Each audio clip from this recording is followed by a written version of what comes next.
uncovered proof that whoever lived here before the Egyptians did things like domesticate cattle and goats, buried their dead in complicated tombs, and they built megalithic structures.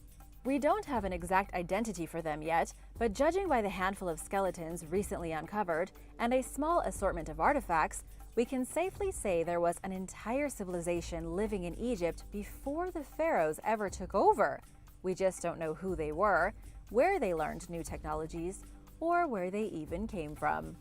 And now for number 5, but first want to give a big shout out to Letitia Spoon and Kyle Brown. If you are new here, be sure to subscribe and join the Origins Explained family. We have lots of videos coming up. Number 5. Chamber of Secrets. In 2010, a group of archaeologists working in Kolkata, India, formerly Calcutta, stumbled upon a mysterious Chamber of Secrets in the National Library. This library is over 250 years old, built back in the 1760s as a palace, and then converted into a library in 1891. After the mysterious chamber was discovered, there was a lot of speculation as to its purpose. Some claimed it was installed by British lords and used for torture.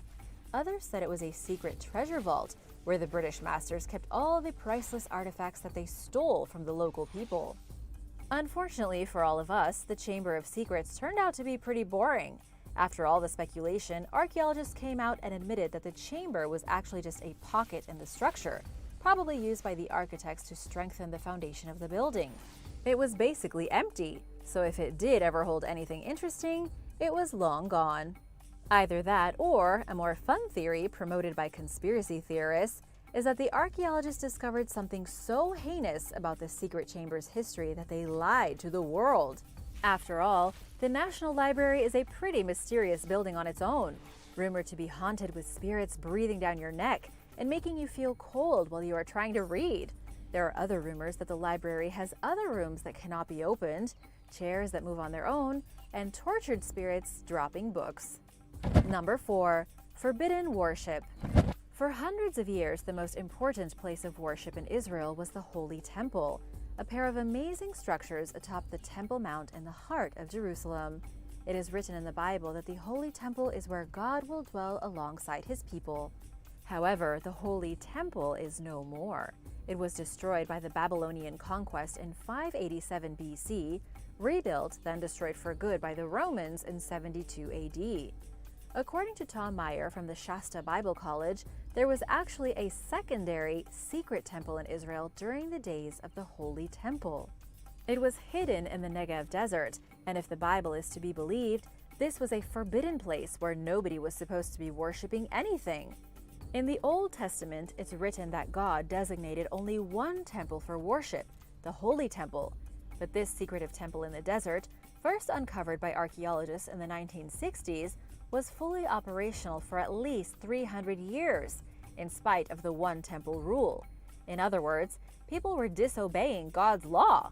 At least they were, until King Josiah destroyed the Forbidden Temple for good in the 7th century BC, leaving behind nothing but a ruin. Number 3. Ancient Olympic Champion. Kyniska of Sparta was one of the most legendary women of ancient times, and yet she's conveniently been left out of history books. Kyniska was a Spartan princess, the daughter of King Archidamus II and the sister of King Agesilaus, and the first woman ever to participate in the Olympic Games. According to historical records, Kyniska was probably between the age of 40 and 50 when she participated in the Olympics in the year 396 BC. This was no ordinary princess. As a royal Spartan, she had her very own stable where she could breed, raise, and train horses. And since Spartan society actually encouraged both men and women to train in areas of physical strength, it wasn't at all a big shock when Kyniska entered the Olympics. This is in stark contrast to neighboring Greece, where girls were essentially shut away from the public and kept more isolated.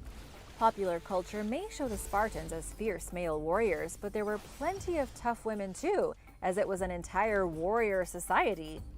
Kyniska was so tough that she competed in what's called a tethrapon, a type of ancient triathlon involving chariot racing. She won the games in both 396 and 392 BC. This is in direct conflict with what you'll find online, with almost every major news source claiming the first Olympic Games to allow female athletes was in 1900 in Paris. Wrong. It was Sparta over 2,000 years ago, and she won twice. Number 2. The Nampa Image. The Nampa Image was allegedly discovered in 1889 during the construction of a water well. This was in the small town of Nampa, Idaho. The workers uncovered a small figurine no more than 1.5 inches long inside the sand pump at an incredible depth of 300 feet below the surface.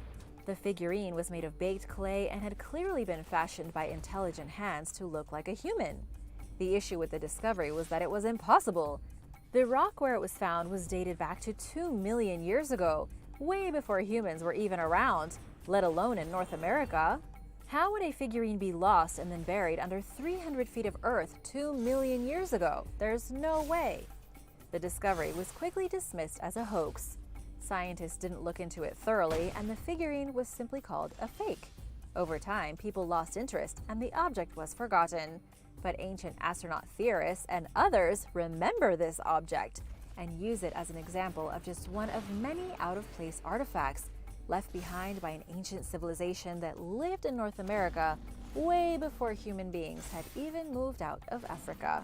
The more likely story is that ancient people did make the figurine, but then it got lost, and it could have just been swept away by water and the elements until it turned up again. It's apparently still on display at the Idaho State Historical Society in Boise. Number 1. The Necronomicon. The Necronomicon, also known as the Book of the Dead, is a grimoire spoken of by the famous author H.P. Lovecraft. It also appears in the Evil Dead movie franchise, but it was first mentioned in 1924 in Lovecraft's short story The Hound. Lovecraft claims the book was written by a real person, someone named the Mad Arab, Abdul Alazred. The Necronomicon allegedly contains the history of the Old Ones, godlike beings such as Cthulhu. It also tells the reader exactly how to summon them to the physical plane. But just how much truth is there to this mysterious book? Probably just like the lost city of Atlantis, not much. Lovecraft claimed he came up with the name Necronomicon with the help of a dream. But modern historians believe Lovecraft was influenced by a collection of short stories written by Robert W. Chambers titled The King in Yellow. When asked about the authenticity of the Necronomicon, Lovecraft himself admitted there never was any person named Abdul Alazred, aka the Mad Arab. He also said that he invented everything about the book himself. Still, there are some hardcore believers that say H.P. Lovecraft knew more than he admitted. Lovecraft wrote that there are still 5 original copies of the Necronomicon worldwide, one at the British Museum, another at the University of Buenos Aires, Harvard University, one in France, and the final copy in the fictional town of Arkham, Massachusetts. If the Necronomicon is truly real, these are the places to start looking. Thanks for watching! Which of these examples of forbidden history shocked you the most? What would you like to learn more about? Let me know in the comments below, and be sure to give this video a thumbs up and subscribe for more. See you soon. Bye. Get this extremely high-tech $3,000 drone for a fraction of the price. This drone engineer built a revolutionary drone at an incredibly low price, and he just destroyed the billion-dollar drone industry in the process. With a unique premium drone that's already available for under $100. And at this rate, this tiny American company will be the biggest drone brand by 2024. Thomas Rowell used to work for a well-known drone company, and was head of the research and development department where they designed premium drones with cutting-edge technology. But after the company got merged, a new board of directors took over and everything changed. Huge budget cuts left the company unable to pay for the development of new drones. They wanted to outsource everything to China. After Thomas's plea for more resources fell on deaf ears, he decided to take matters into his own hands. Blessed with a gift for engineering and years of experience in the drone industry, Thomas built a high-tech drone with a HD camera for only a fraction of the price, and brought the drone with him on his next nature trip. He sent it into the air and couldn't believe his eyes when he saw the footage. In a matter of seconds, it was flying smoothly, and he could take ultra-sharp HD images. Thomas wanted to help people across America to get the same flying experience at an affordable price. So he approached investors to raise funding for his drone project.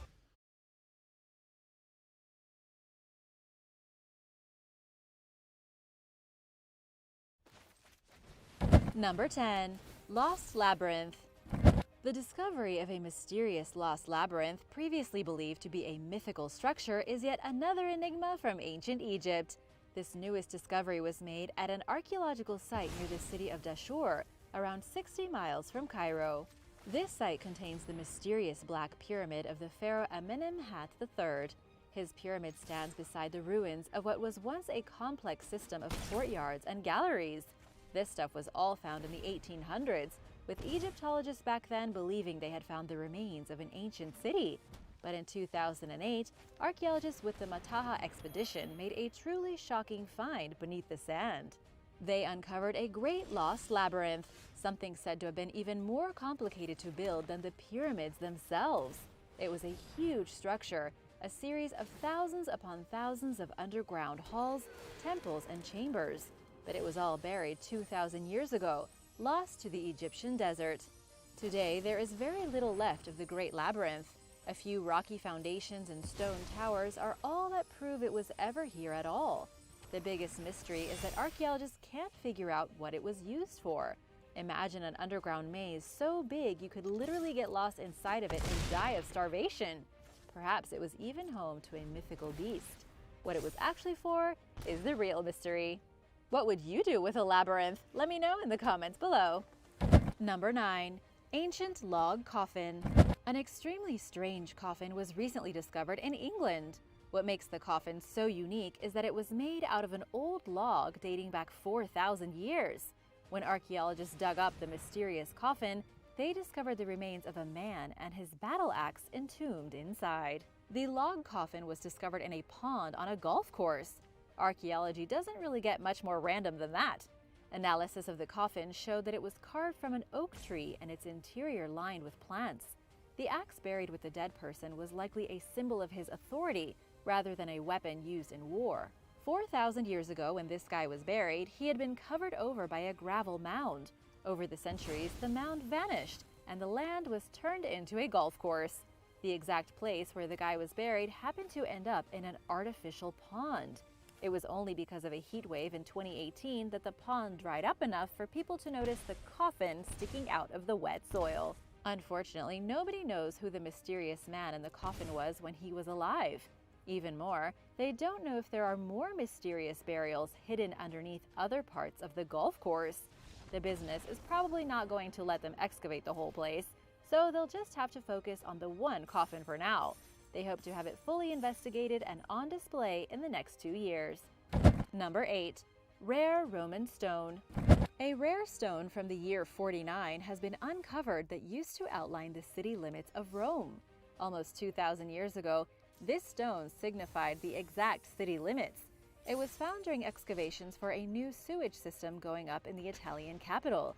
The experts are calling it a pomerial stone, an absolutely massive slab of rock that was considered sacred during the days of the Roman emperors. Stones such as these were used to mark the edges of Rome's territory. This stone would have been placed near the city walls in a sacred area called the Pomerium, where it was forbidden for people to farm, live, or even enter while carrying weapons. This particular stone was placed during the rule of Emperor Claudius.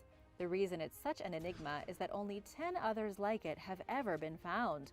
The most recent pomerial stone was discovered more than 100 years ago, but the story of the pomerial stones is also pretty mysterious.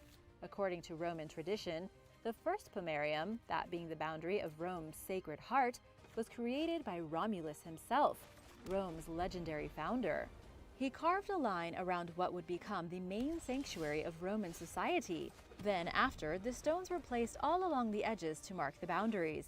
But since nobody knows if Romulus ever really existed, we don't know if this story is even true. Number 7. The oldest war monument. A bizarre and mysterious burial mound was discovered in Syria. Archaeologists say it could be the oldest war memorial ever, making it an enigma that dates back 4,300 years. The mound was discovered with the corpses of at least 30 warriors inside of it at the site of Tel Banat. The mound is believed to be the first example of memorials that began being built in ancient Mesopotamia. These unique monuments involved piling up dead enemies into organized structures. In other words, they turned dead people into huge towers of corpses. But they didn't do this to desecrate the dead.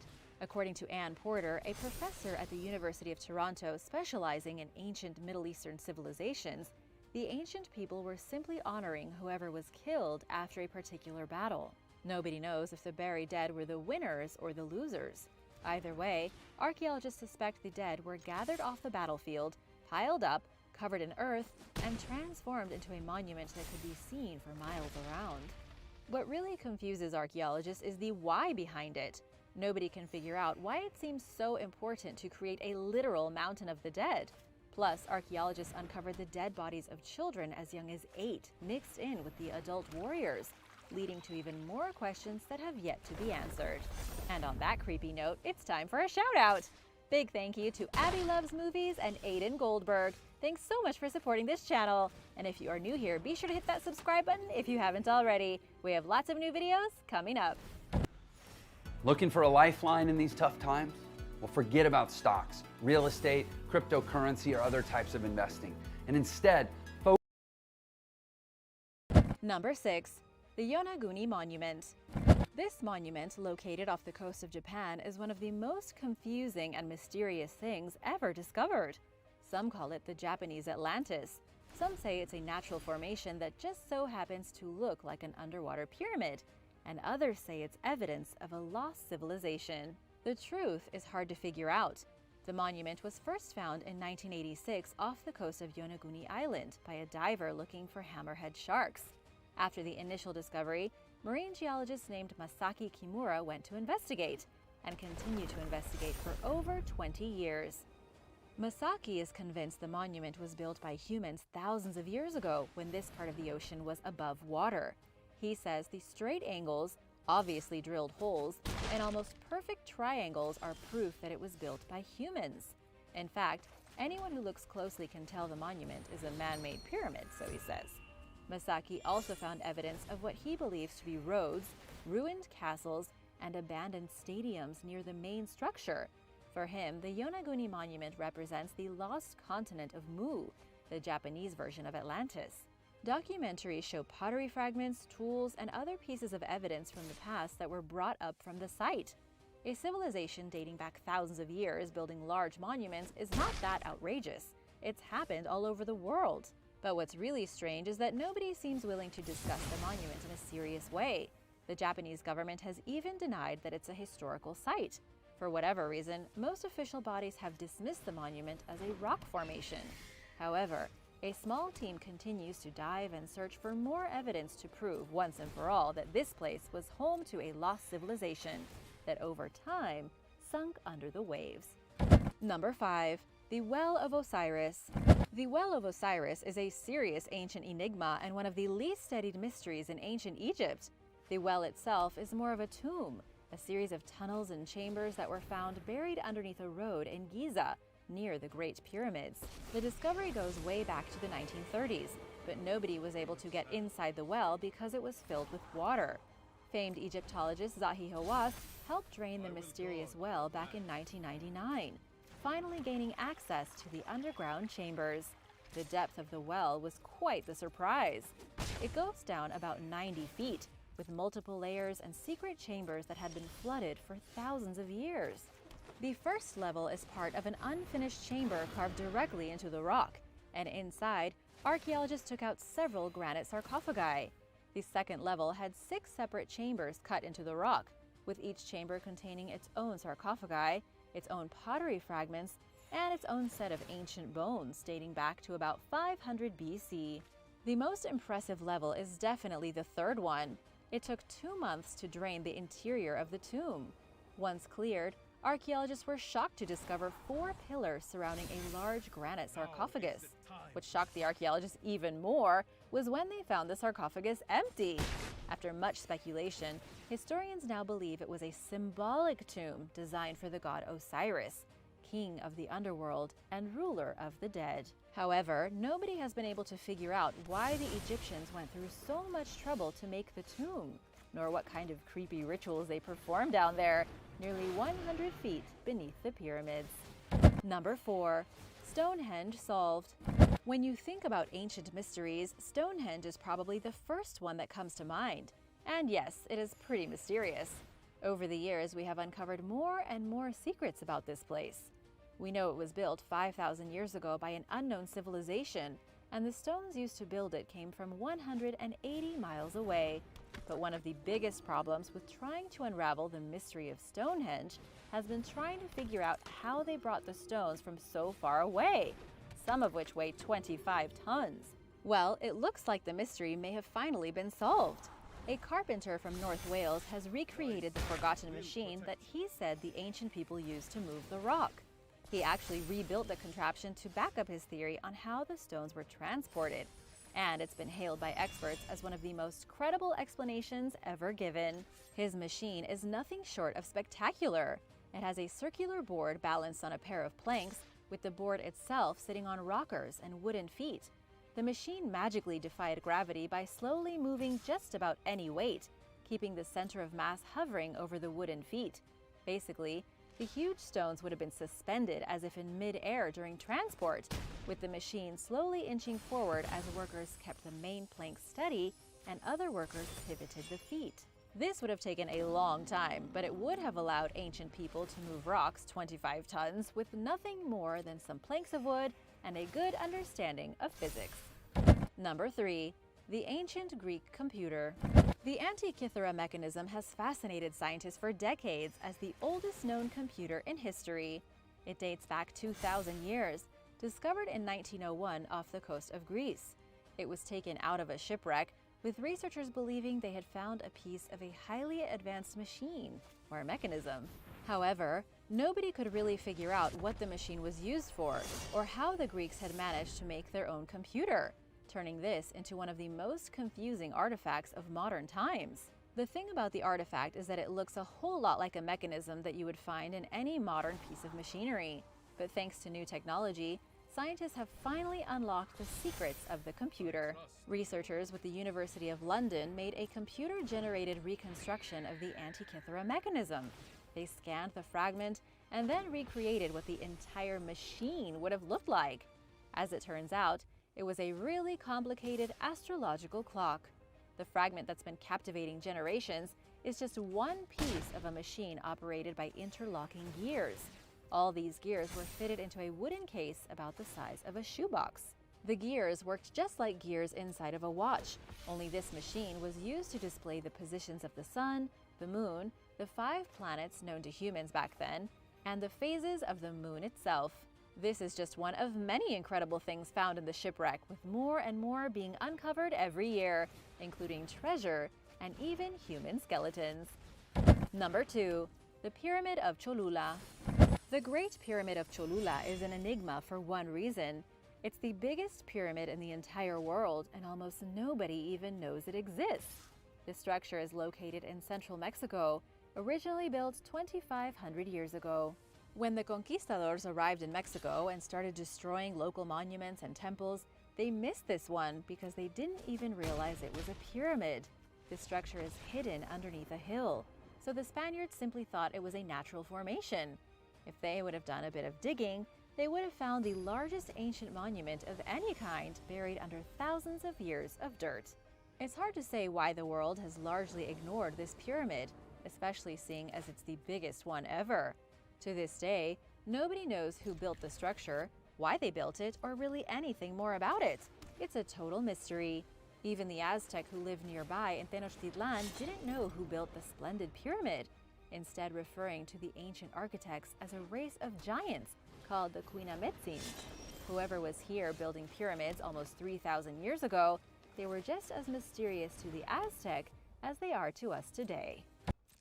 So obviously with technology on the go, my chefs can change the menus immediately. I can change a menu from another part of the world. Right on your screen? That's brilliant. This is only the beginning of what the future is gonna bring.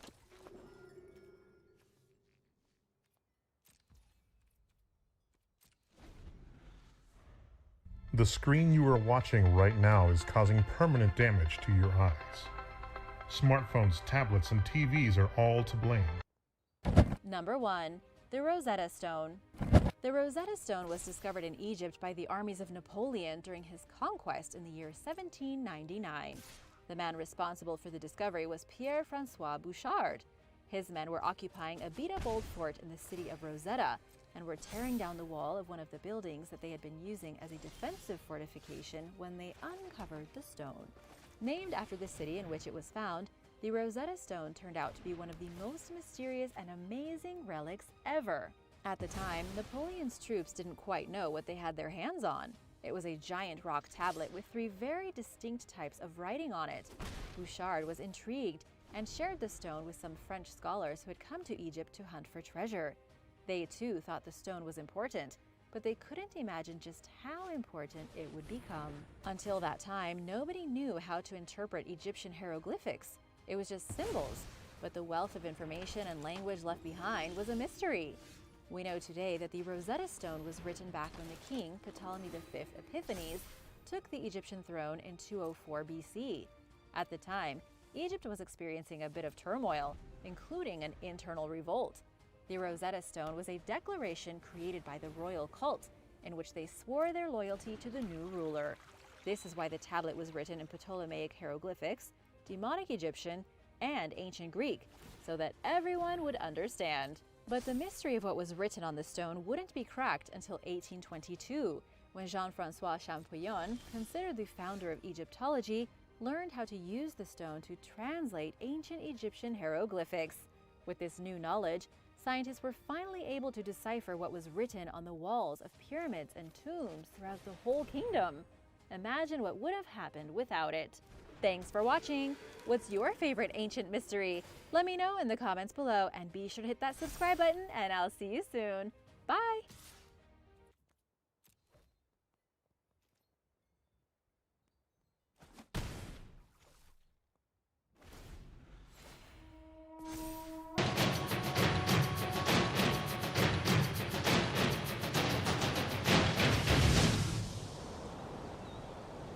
Welcome to the Isle of Barra in the Outer Hebrides. We're about 50 miles off the west coast of Scotland.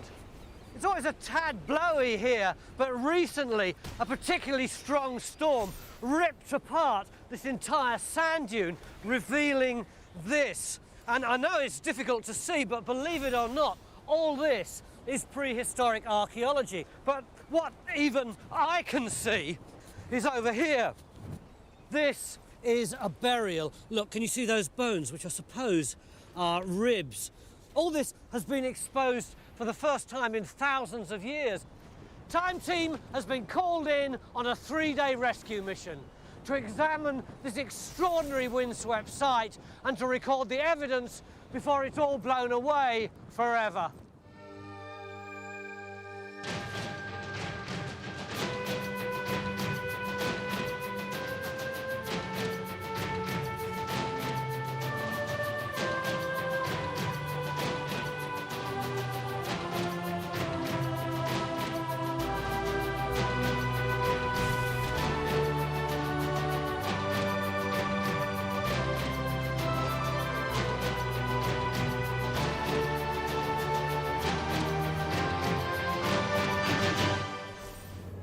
Time Team travel all over the UK, but this trip out from Glasgow to the island of Barra in the Outer Hebrides really feels like a bit of an adventure.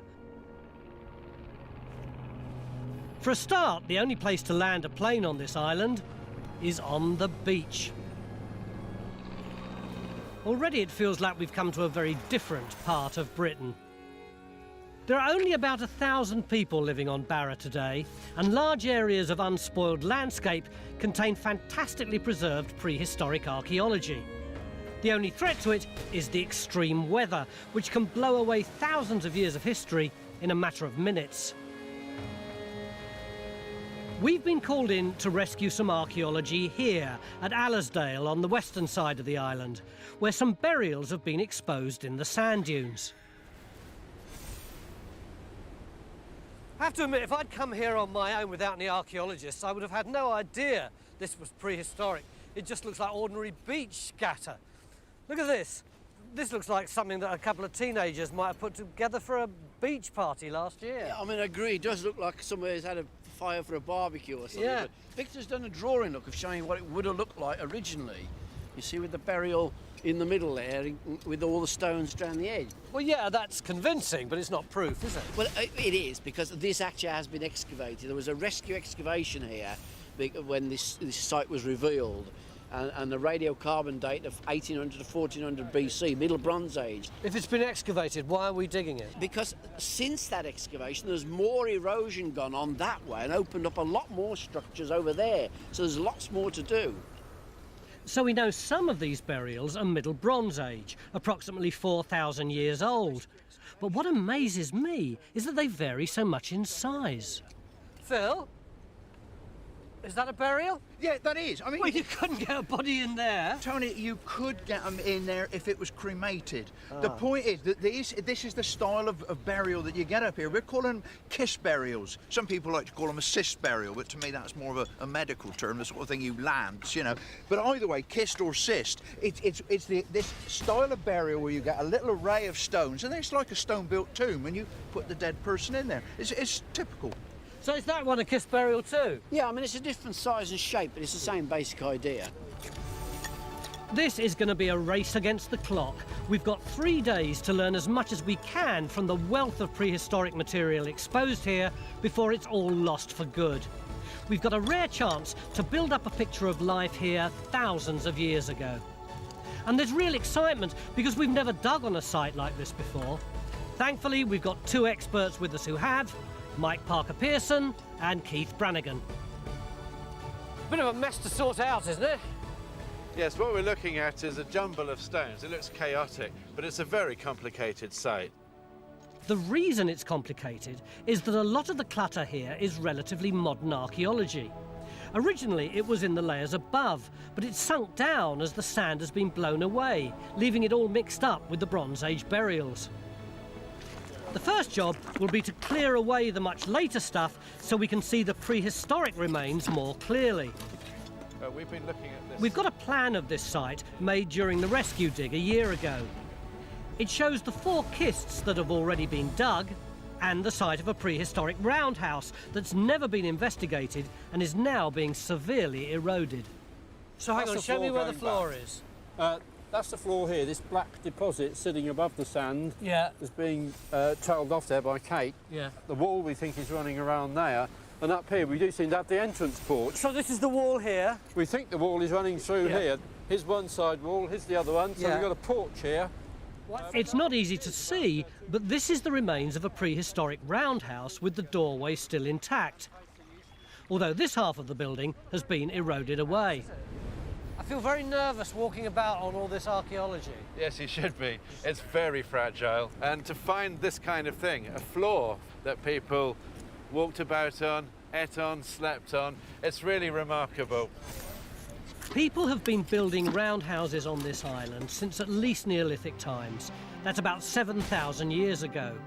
But it's more likely that our roundhouse was built in the Bronze Age, some 4,000 years ago.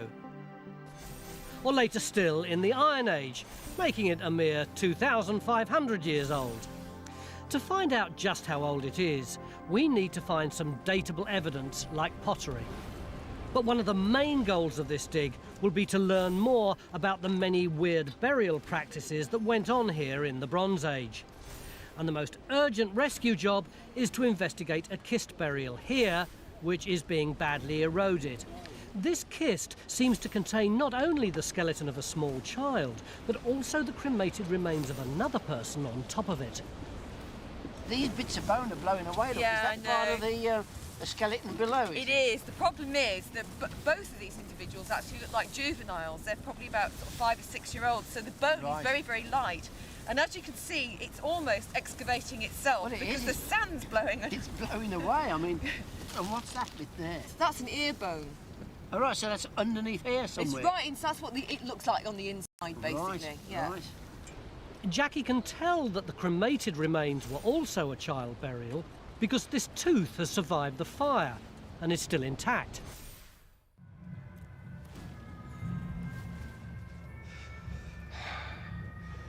I'm Agent Mobius, by the way. Are you taking me somewhere to kill me? No, that's where you just were. I'm taking you someplace to talk. Well, I don't like to talk. But you do like to lie, which you just did.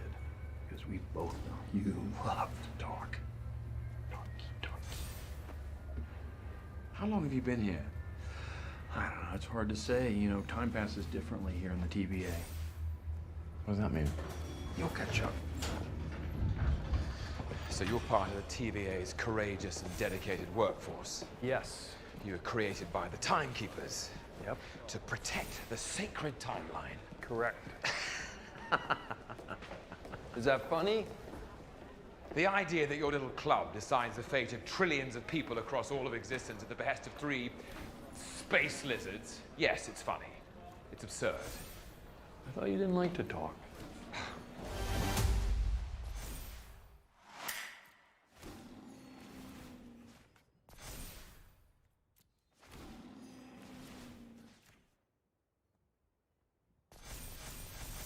Huh. A video editor for all creators. What you doing there? Who are you? I'm future you. Also, better you. You editing with Lamar and 9 there? Yeah. Trying to make an intro for your vlog? Yeah. Well, let's hurry it up. I won't exist until you get started. Just import your videos into your shared media library. That way you don't have to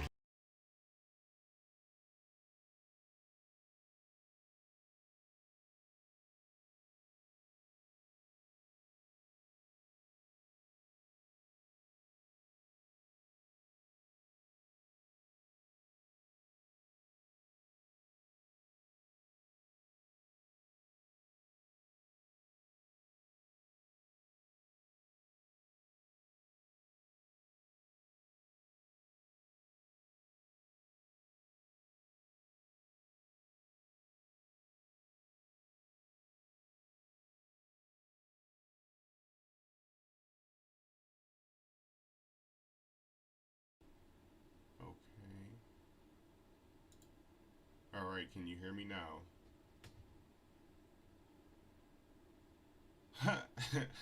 Oh, sorry.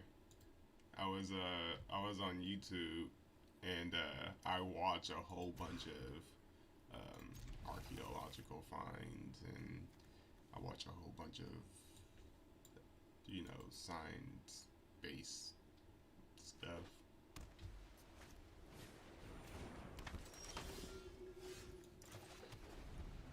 Alright, so yeah, I didn't have because I had to reset my whole stream because my video wasn't popping up, and I accidentally like reset some settings, and then I didn't put back on the mic. No, you're awesome. I love that you know told me. Yeah, it's probably on the last video too. I had to go back and check it. Oh no. Oh no, he might have won. Oh no.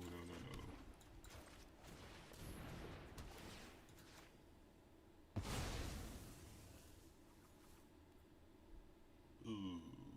Let's see if he'll sacrifice one. He won't. Of course he won't. Soul Warden is...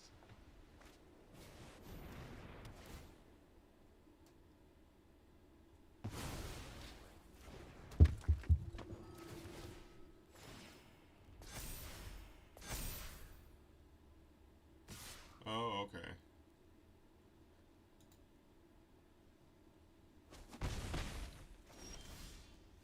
Well, how you been, Sia? I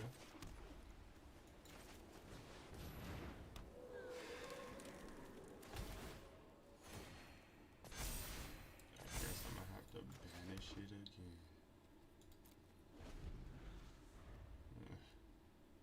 Oh, really? Where you work at?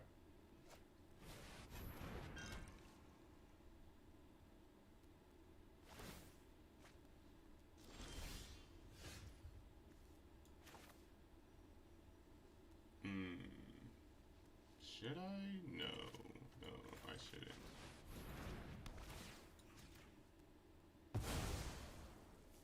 Nice.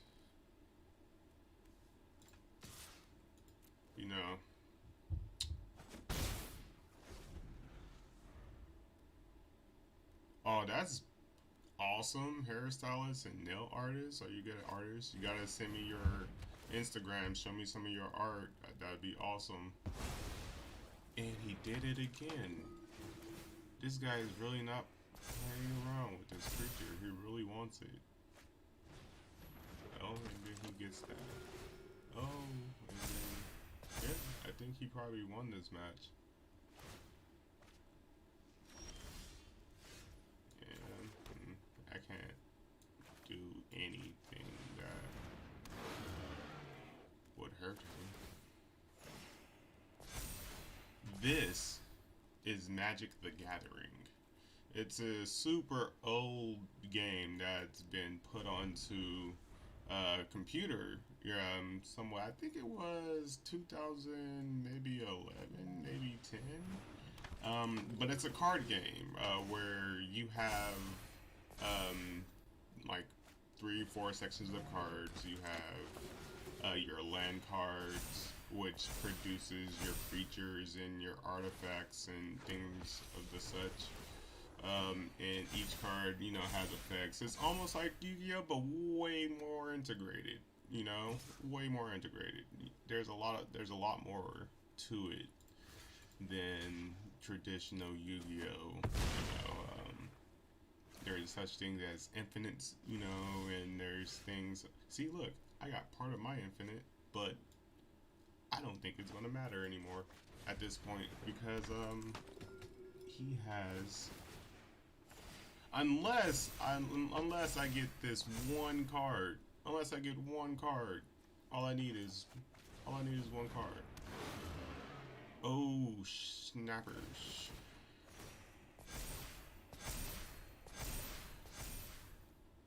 Didn't do what I wanted to do.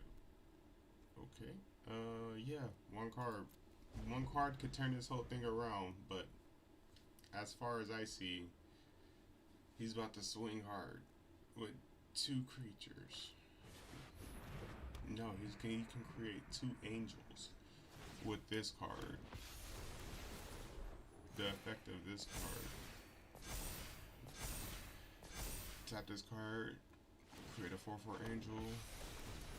If your life is 7 above, your starting life. Now he has 3 of them. That's okay. I'm going to have to sack this card.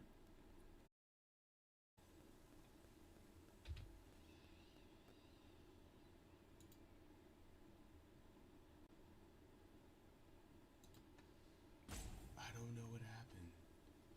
Oh, I got what I needed. But what is going on?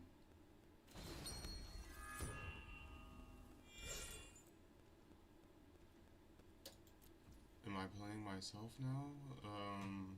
What? Something happened?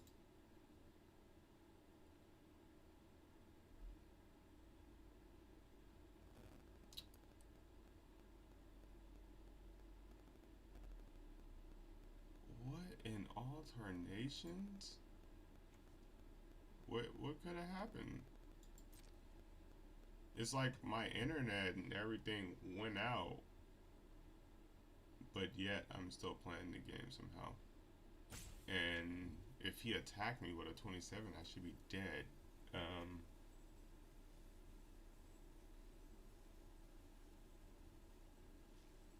Yeah, something happened. Something happened. I don't know what, but...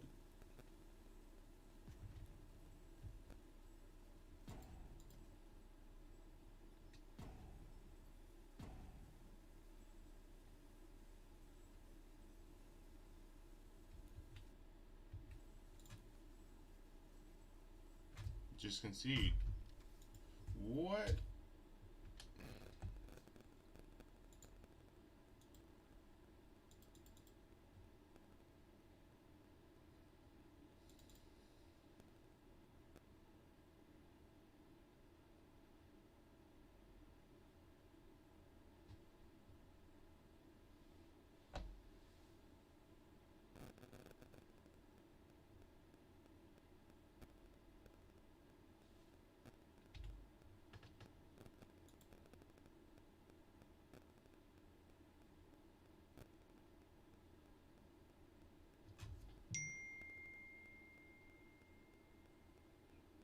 I don't know.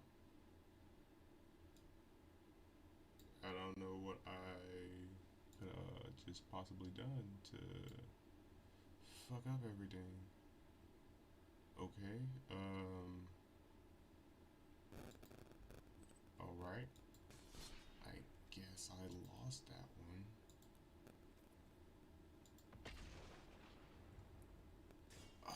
What is going on? Alright, the mic is still on. Chat, everything's still on.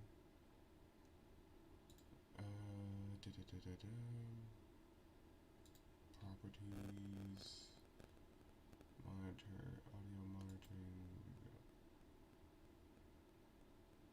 monitoring output, test audio, testing, 1, 2, I can hear myself in the mic, but I cannot see it on the screen.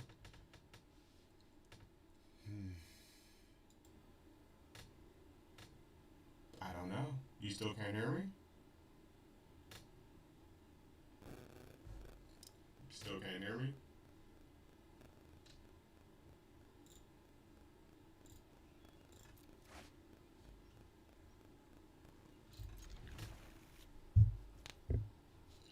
Still can't hear me?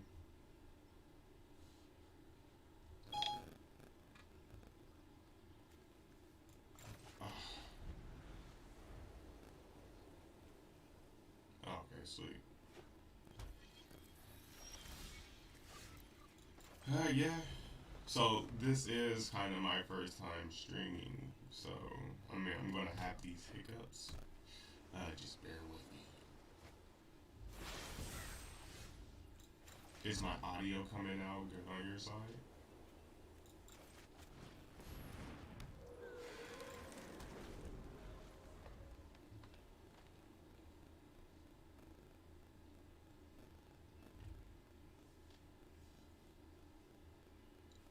No, thank you. I'm your biggest fan. Helping me through these transitions.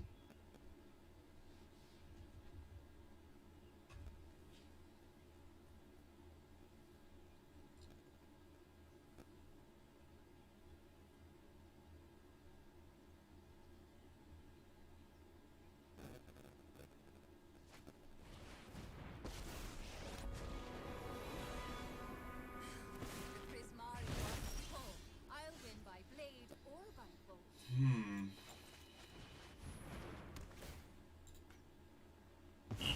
Right, new goal. Win the rematch.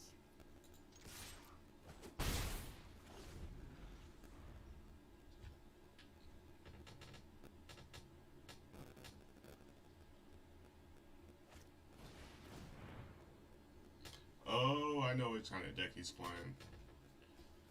He's playing one of these. Okay.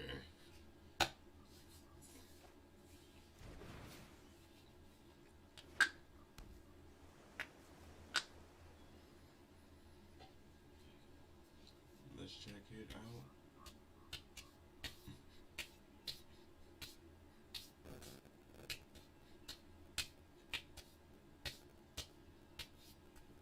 So his plan.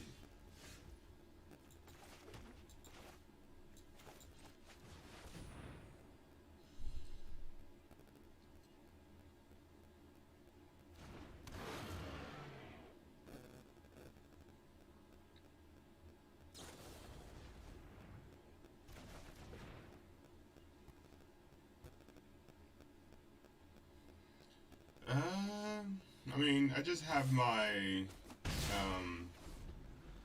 my application up, Streamlabs up, and I'm playing through Twitch and I'm playing through YouTube. But as far as I know, you're the only viewer. I only have one viewer on.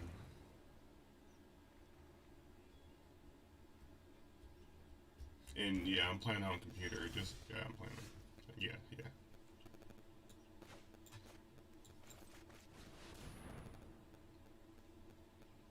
So what he's gonna do is probably try to destroy my creatures and bounce them back, and then probably counter them. But if I get what I need, I could stop all that.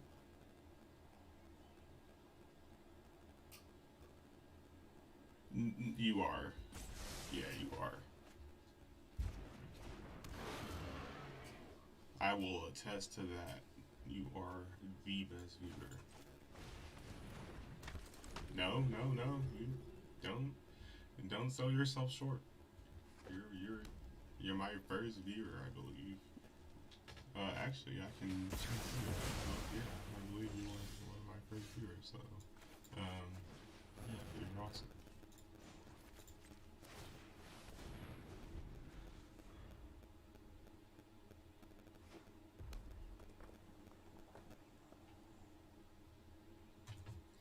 I've been trying to stream so I can stop having to go to work and just make gaming something I love to do my daily job. You know how awesome that would be? That would be awesome.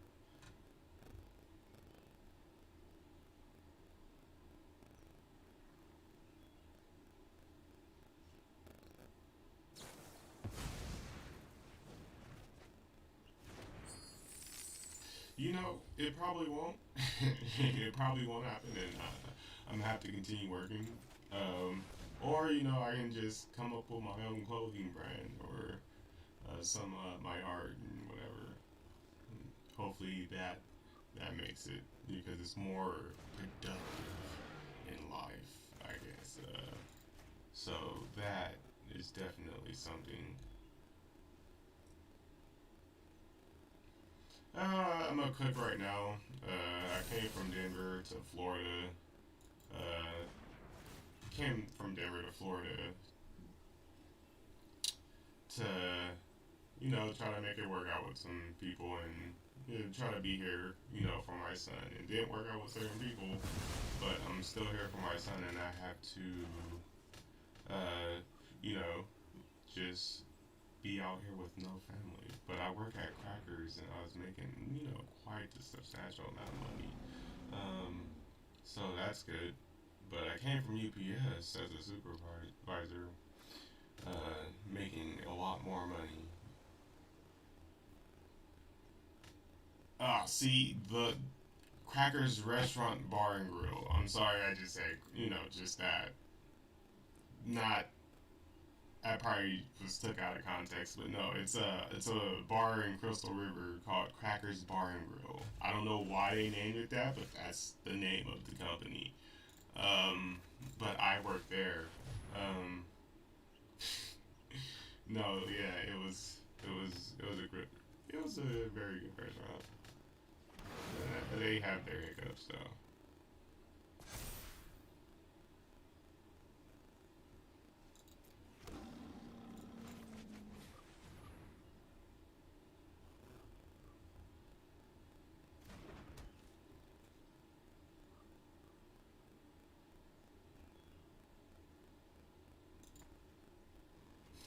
Dang, yeah, no, I don't know why they named their bar that. I said it, and then I was like, That. Oh, it's a family-owned restaurant. It's like, well, Florida is like very expansive in the case of a lot of family-owned businesses can thrive out here, and you know, you don't have too many places outside of Orlando or Miami and or Tampa. You have these, you know, small local places like Inverness and things like that. UPS was, you know, I mean, with my stature and, you know, the way I am, you know, my body build and things like that, it wasn't as hard, you know, for me to do, you know, some things opposed to other people. But, oh, I messed up.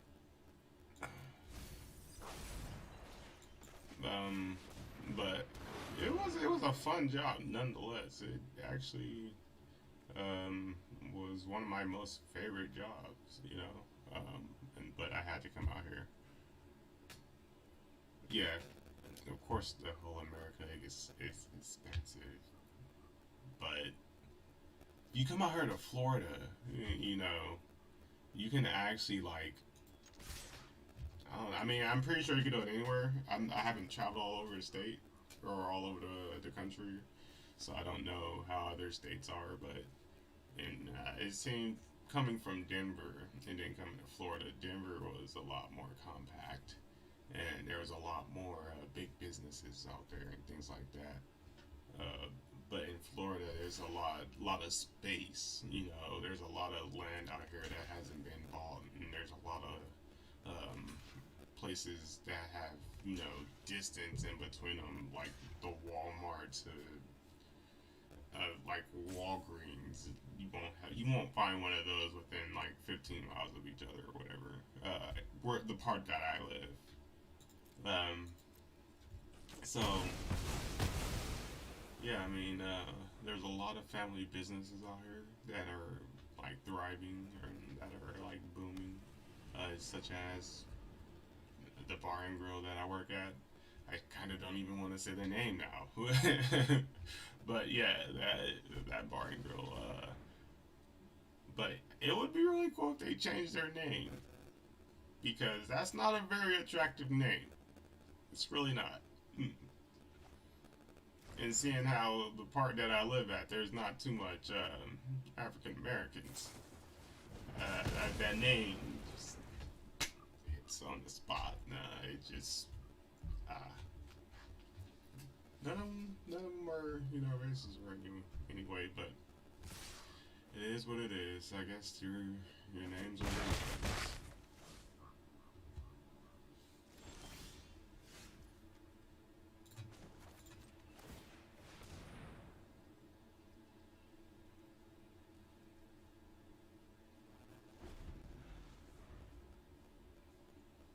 But yeah, I was a cook up there. Yeah.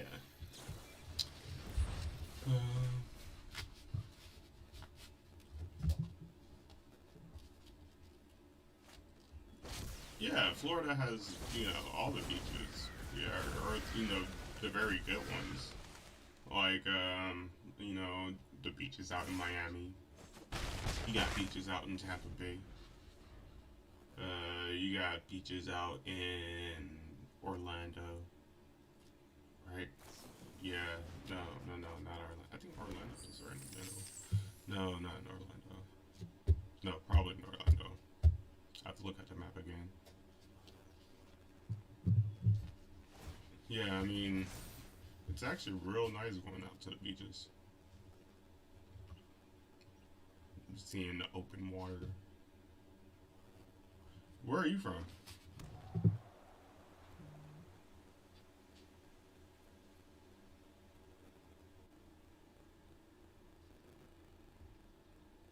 Oh yeah, Greece.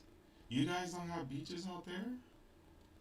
I thought, no, it's, if I'm looking at it right in my head, it's somewhere centralized. And, right? You guys have beaches out there, right? No, let me look at where you are.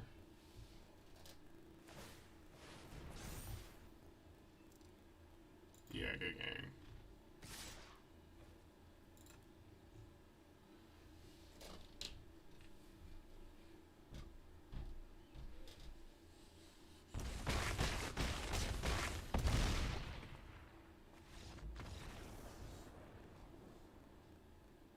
Yeah, see? Yeah, I know.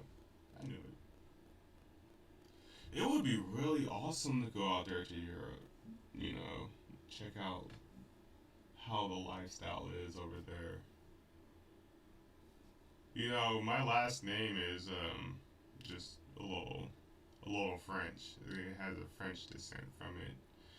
The Falcon Tamer, the leatherer, clothes maker. I can speak a little bit of French, just a tad bit, like comment allez-vous.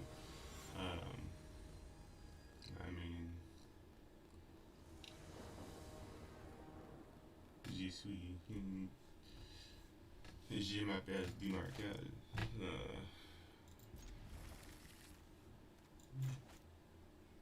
But I'm not as fluent as I want to be.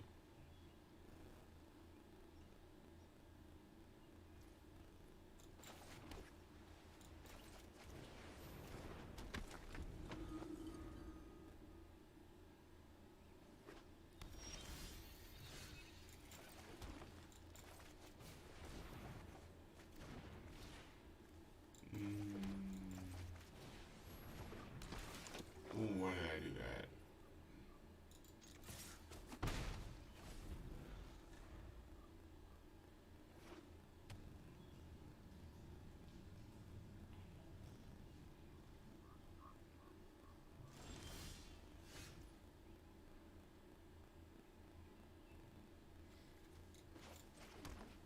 Yeah, you know, I would really love to visit any one of those places. You know, just to get out of America for a bit and look around the rest of the world would be, it would be amazing.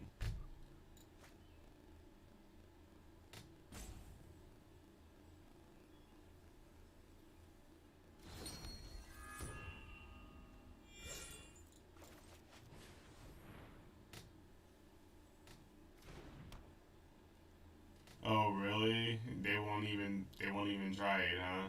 They won't even talk. Oh, what did he do? He said good game.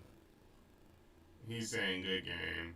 So I'm taking that he has a 2-drop that's just gonna cascade into a whole nother effect. That's probably gonna get me, huh? Is this what that is? Is that what he said? Good game for? We'll see.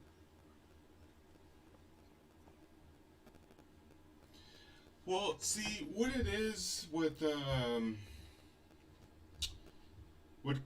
COVID and things like that. I do believe it's real, but like it's almost as if it's taken a placebo effect. You know, people are relating their COVID and things like that because I believe that it didn't hit, it didn't spread out as hard and as fast as it did. It was apparent and it was in some places and things like that, but I felt as if they ramped it up, like COVID is coming, like COVID is around, you need to take the shots. And then they were basing it off of regular symptoms of having a code. And then people were getting that placebo effect, like, oh yeah, since I have a code and I have COVID, I had to go get checked. And then they're just like, oh yeah, you have a common code, you have COVID, take this shot. And you take the shot, and then God knows what was in that shot.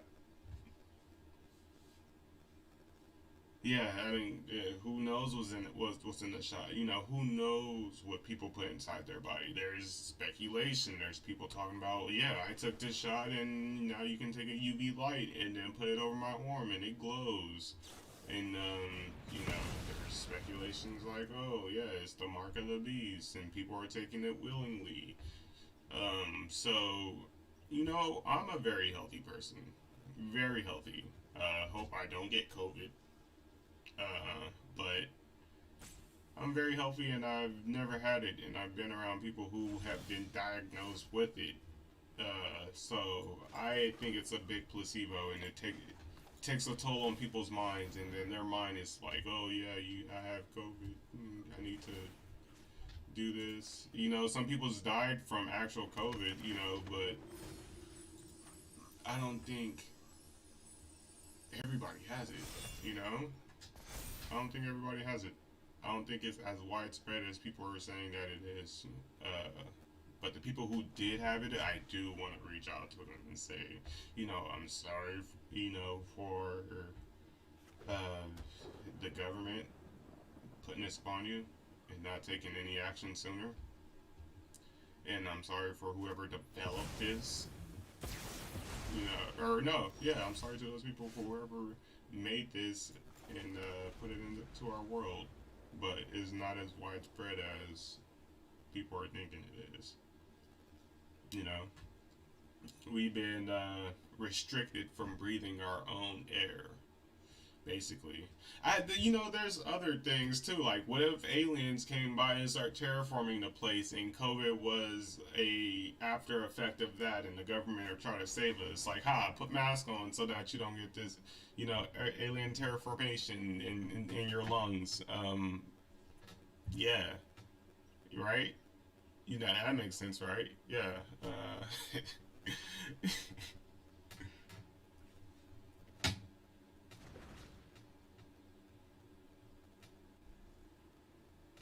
Yeah, you're right. The government is definitely locking down places. Like I said, it's a big scheme.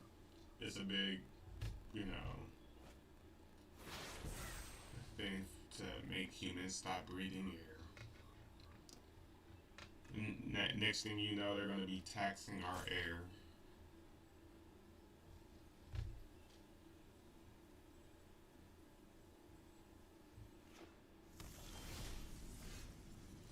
Okay, indeed that.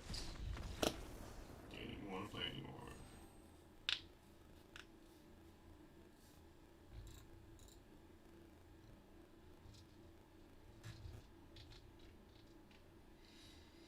I must have switched to some Phasmophobia, so I am about to put on a little intermission.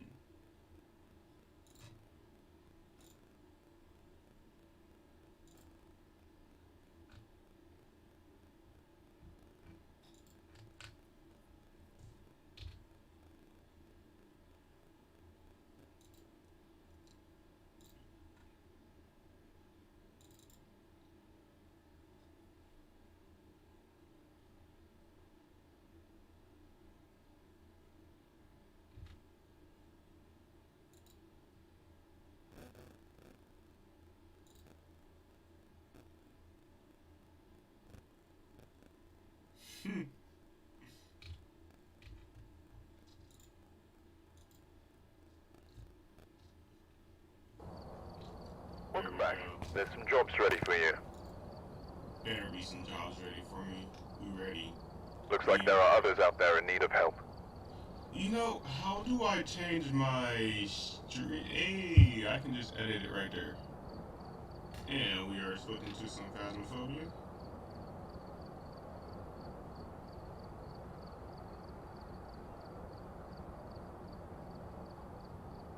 Hopefully I didn't. Oh, haha, I spelled that correctly the first time.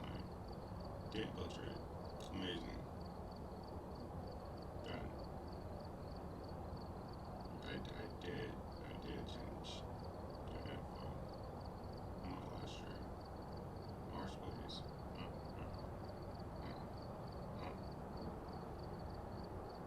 Yeah, it should be. Here we go. Phasmophobia time. Is it a black screen?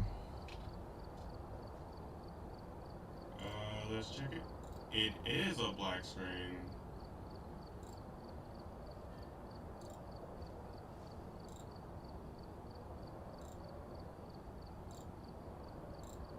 Oh, just pop it up, please. There we go.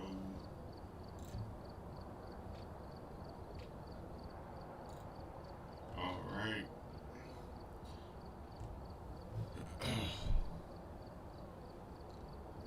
As soon as I hop into one of these, somebody's gonna be super toxic. Who is this guy? Kick him out. Bam. I don't see it. Yo, what's up? Yo, what's going on? Oh, I can't get in there. Hold up. Guys ready? Yeah, ready.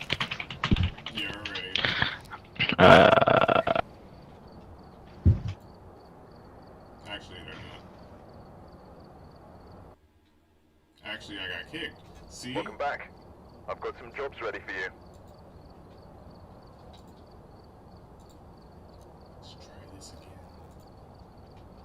Let's try this one more time. I've gathered a list of other hunters asking for help.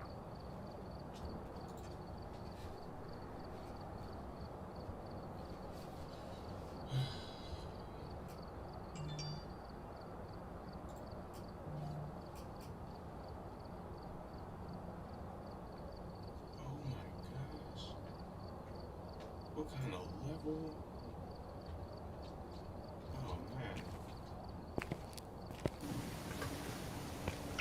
Hello. What's up? Do you guys hear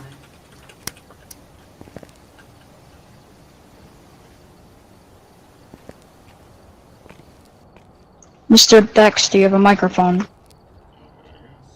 can you hear me? Can you hear me? Let me just leave right now before I get kicked. Welcome back. I've got Is some it jobs ready for you. lagging, or is it your loading on your screen has a delay?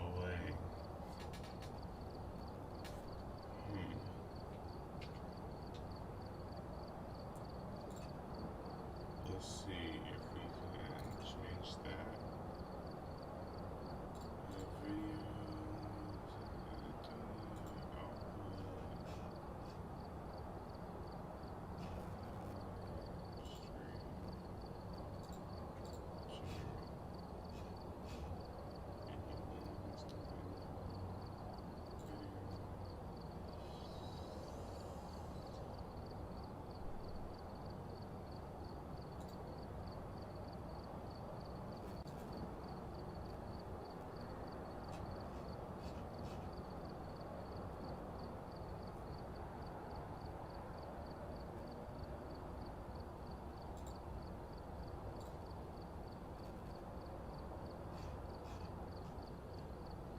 Video.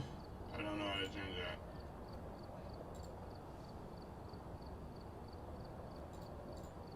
Advanced. Automatic connect network. Media file source. Replay number. Pretty sure it's not that. Recording. Apply.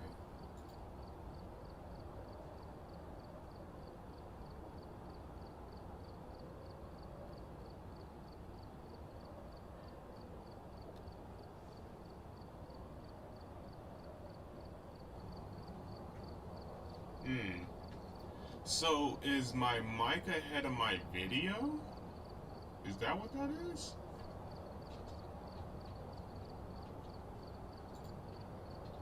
Oh, I see. So, like, what I'm saying doesn't match up to my video, and my video is playing 20 seconds behind what I'm saying. Did I say that correctly? What was it?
To stop the stream to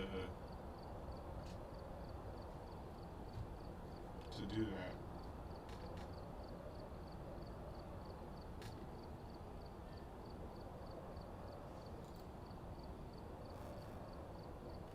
Okay, I see what I must do.